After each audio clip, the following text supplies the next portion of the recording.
Hey guys, welcome to Brighter B, and today we have the polity section, and in this section we have the chapter Preamble of the Constitution. Please refer the book Lakshmikant for more details, and let's discuss the most important part of our Constitution, that is the Preamble of the Constitution. So let's begin. So by this lecture you will able to learn the text of the preamble, ingredients of the preamble, keywords of the preamble, significance of the preamble, preamble as part of the constitution and amendability of the preamble. So these are the certain topics which are covered by this lecture, and you will be able to give the answers to the questions which are related to the preamble. And this preamble part is very much necessary because in the many uh, civil services examinations, in the previous exams also of the IAS, many questions were asked regarding the preamble, and also in many other governmental exams. So let's discuss. So we have the term preamble. What does the term preamble mean? The term preamble refers to the introduction or the preface to the constitution. It contains the summary or essence of the constitution. So what does it mean? It is saying that it is the gist of the constitution. It refers to constitution of any constitution of the world, whether it is of India, whether it is of America, whether it is of Russia, any nation. So what is preamble? Preamble is the preface, or we can say summary or gist or the essence of the constitution.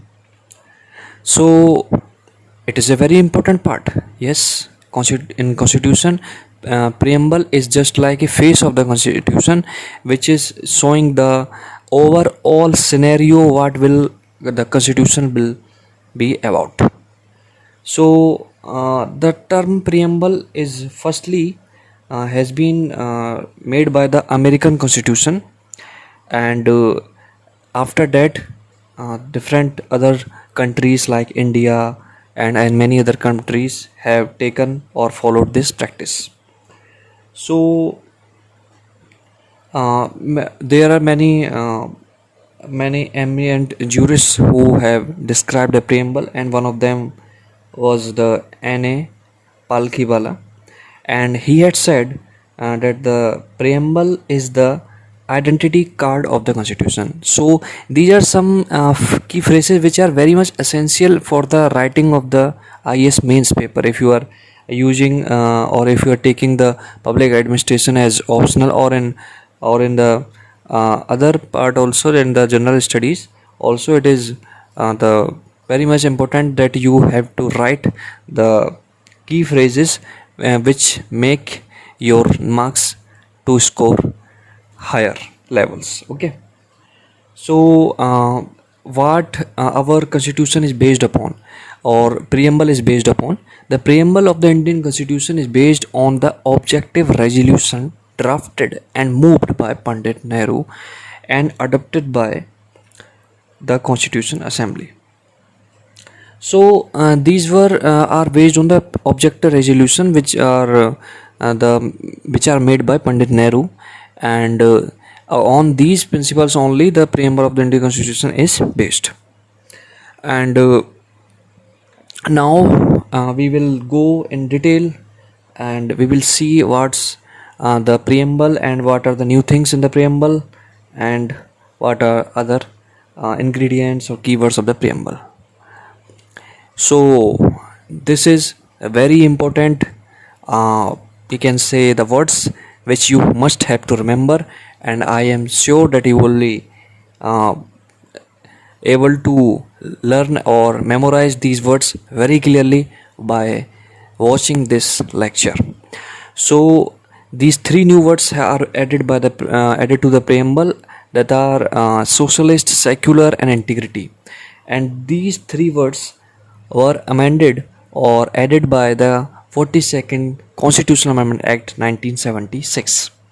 So you must have to remember three new words are added by Constitutional Amendment Act 1976, and these three new words are socialist, secular, and integrity. So let's take up a quick look over the text of the preamble. What is the text of the preamble? What does it says, and what is in it in form? So let's see. Text of the preamble. So here we have the text which describes the preamble of our Indian Constitution.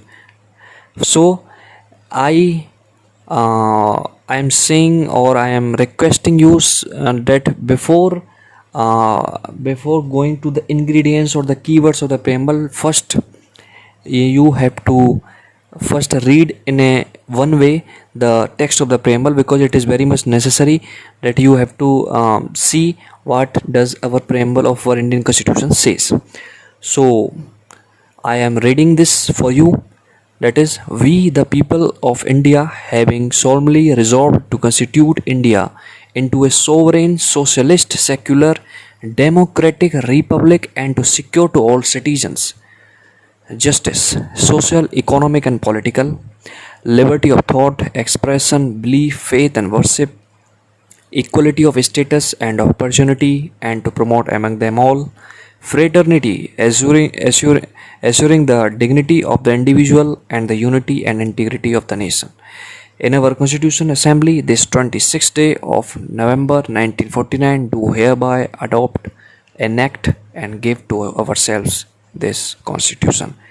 So, in this text, if you are able to see, there are certain letters which are capitalized. Let's take them in one way. The people of India, we the people of India. Remember, we the people of India. Then sovereign, socialist, secular, and democratic republic. Then justice, liberty, equality, fraternity. Then in our Constitutional Assembly 1949, hereby adopt, enact, and give to ourselves this Constitution. If you are seeing it more carefully, then you are able to see there are certain words which are capitalized and also in italic form. These are socialist, secular, and integrity. Socialist and secular are in the second line, and if you are seeing the integrity, it is 1 2 3 4 5 6. It is in sixth line and it is in small letters, that is integrity. So these three are in italic form. Why? Because these three are new words which are added in our preamble by the 1976 Constitutional Amendment Act, and that is the 42nd Constitutional Amendment Act, which had added these three new words, that is socialist, secular, and integrity. So we have read the text of the preamble. We have also seen what does our preamble says. What does our preamble says? Our preamble is saying that India is democratic, socialist, secular, democratic, and republic, and it is the character of our India, of our nation.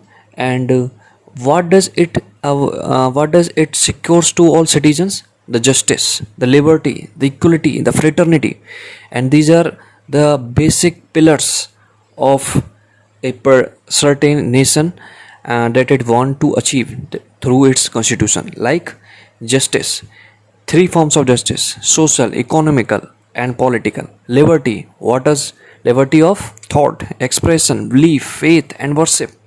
Third, equality of what? Status and opportunity, and to promote among them all fraternity, assuring the dignity of individual and the unity and integrity of the nation. Justice is what? In three forms: social, economical, and political. Liberty of what? Expression, belief, faith, and worship. Equality of status and opportunity, and to promote them among all. Fraternity is what? Feeling of brotherhood, assuring the dignity of the individual and unity and integrity of the nation.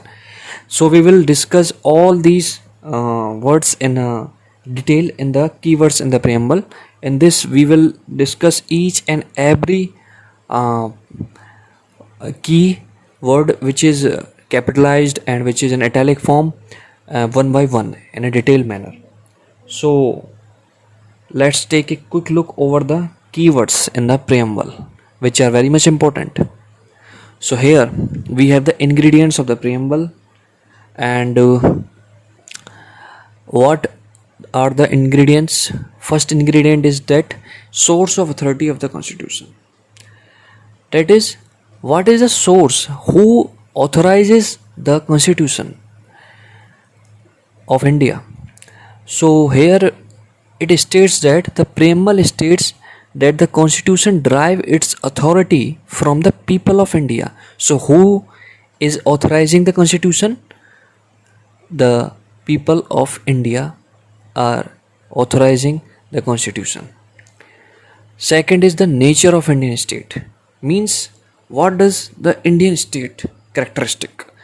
The Indian state characteristic is described such as it declares India to be of a sovereign, socialist, secular, democratic and republican polity. So our polity is of republican form and it is democratic. It is secular, it is socialist and it is sovereign. So these are the characteristics of our Indian state. Third point, that is the third ingredient, that is the objectives of the constitution. What our constitution wants to achieve, that is the main important point of the ingredient of the preamble, because it is describing the aim, or we can say the goal of our Indian constitution, what it does our Indian constitution wants to achieve. So it specifies the justice, liberty, equality and fraternity as the objectives.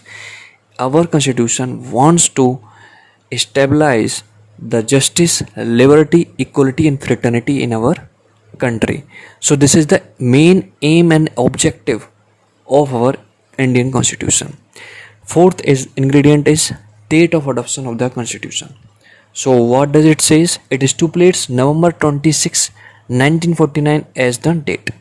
So it is the date where adoption of the constitution of India has taken place, and it is the date where we have adopted the constitution to ourselves. So these are the ingredients of the preamble. So now we have keywords in the preamble. So what are the keywords? If you have seen the lecture carefully, then in the text of the preamble we have some sort of capitalized letters, words and italic words. These that all words are here, and these are the keywords of the preamble. So what are these? Sovereign, socialist, secular, democratic, republic, justice, liberty, equality and fraternity. We will discuss these all keywords one by one and in a more detailed manner. So the first keyword is sovereign. What does the meaning of sovereign? If we do not look over these A, B and C points in a normal and a common way, what is the meaning of sovereign? Sovereign says anyone or anything which takes its decision on its own. Means it has the authority of its own to do anything. It is not dependent on anyone and it is not a part of anyone. And the same common phrase is applying in our preamble's character, that is the sovereign, which is saying that the word sovereign implies that India is neither a dependency nor a dominion of any other nation but an independent state. So it is saying that India is neither dependent, as our previous history of India is we can say of a dependent nation, because we were under British rule, as in the previous time India was a British colony. But after adopting our constitution, it is saying that India is neither a dependency or nor a dominion of any other nation. Means it is not a part of any other nation of the world. And what does it is? it is an independent state, means it can take its decision on its own. So second, or the B point, what does it describes? It describes there is no authority above it, means above India to take decision of its internal or external affairs. No other authority is there other than India. Means it is free to conduct its own affairs, whether it is internal or whether it is external, doesn't matter. Third point, being a sovereign state, India can either acquire a foreign territory or cede a part of its territory in favor of a foreign state. So as a sovereign state, India can acquire a foreign territory. Yes, India can acquire, as India can have acquired the Goa and many other states from other uh, other nations, and it was in a detailed manner in other chapters of the Lakshmikant. We will discuss them, but for the sake of this lecture, let's understand this, that as an sovereign state, India can either acquire a foreign territory or cede. What does the meaning of cede mean? It can give its part of its territory in favor of its foreign state, but this statement is also having some legal issues, and that how we as a sovereign state giving our territory as a part to another foreign state, because there are some legalities which we have to perform before doing these things. Like we can say that if we are doing or ceding a part of our territory, then we have to uh, amend our constitution, and these are many other things, and which many other entities roles are also there, such that as Supreme Court, Parliament, and many other things. Don't worry, these all entities will come into the role or in the play in afterwards lecture. Okay, so here we have three points, so that the word sovereign implies that India is neither a dependency or a part of any other foreign nation. It is an independent state, and it can take its own decisions, whether it is external or internal. And being a sovereign state, it can acquire a foreign territory or cede a part of its territory in a favor of foreign state.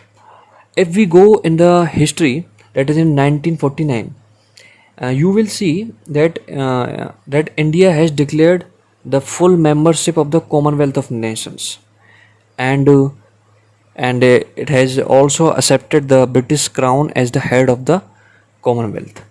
But this is then this. But if we see it more carefully, we will be able to go through over this, that this is an extra constitutional declaration, and it does not affect India's sovereignty in any manner, because Commonwealth is um, just a, we can say, group in which many other nations are there, and in which were the nations in which were sometime they were part of British colonial rule. So so this is the just a membership of certain group, that is a Commonwealth of Nations, and accepted under the British Crown as the head of the Commonwealth. And other than this, if we go more in detail, that is the other membership of the India, that is the membership of the United Nations organizations. So United Nations organization membership is also is there with India. India has taken the membership of this UNO, but also there is no way that it is limiting India's sovereignty, because India can take its own decisions for its internal and external affairs, such that if we go in the Pakistan's and India's conflict, then we will see that many a times different nations leaders came to India, that we will make a, and we will go to a particular decision, and we will help to make you and to resolve this conflict. But India had said that India is sovereign, it can handle its affairs very um, very much more effectively. So India has rejected these claims, and so these are the things by which we can say that India is a sovereign country. So it has its own power to tackle its own decisions and its own affairs, what is going on with it, whether it is internally or externally. So in this lecture, we have discussed the only one part, that is the sovereign. So in the other part we will discuss the left 8 points of the key phrases of the or the keywords in the preamble. And till then, thank you for watching, and it's your channel, so I'm requesting you, and that for more body videos, please like, share and subscribe, so that I will get motivated, so that I can make more exciting videos for you. And you can also help me by posting your comments in the comment section, and so that you can make me more enthusiastic regarding whether I can make our more exciting videos. And also you can also provide me different suggestions, so that I can make it more better for you. So till then, thank you for watching and have a good day. Thank you.